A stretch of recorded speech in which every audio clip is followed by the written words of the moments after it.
I'm laughing at myself. I made the video about Trident gum and how healthy it is for your teeth and mouth, your old gums.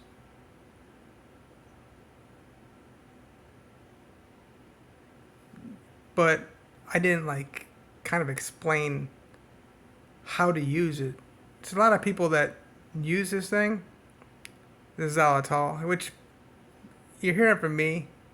I'm the dentist of all dentists. What is today already? The day after St. Patrick's Day, the 18th of March 2024.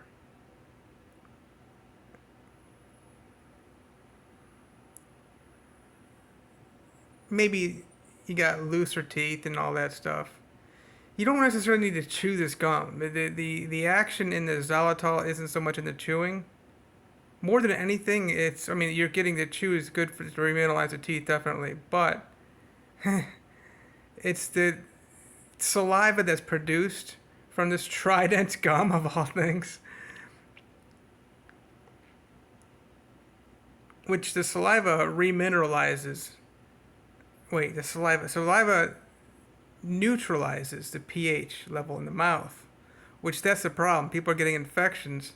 That's my problem. I have periodontal disease. Well, like most Americans have periodontal disease, or infective gum disease, gingivitis, whatever you want to call it. So, like I said, it's just basically two things: remineralizes, and this is me saying this. I'm gonna include in the description a link. I gotta get that link from a study whereby for 3 years, more than 600 people, I don't know what you call them, participants, were studied who were, some were using the xylitol with the regular fluoride. They love the fluoride and the toothpaste and the toothbrush, which I'm against those things, and people who didn't use it. And apparently, there was a significant difference here. The people who had the xylitol mints, and these are just mints. This is, when you're doing gum, this is like way radioactive compared to. I mean, you hold on to the gum, that mint might last in your mouth for 5 minutes.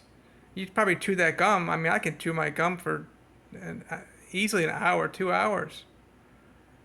That's really powerful stuff.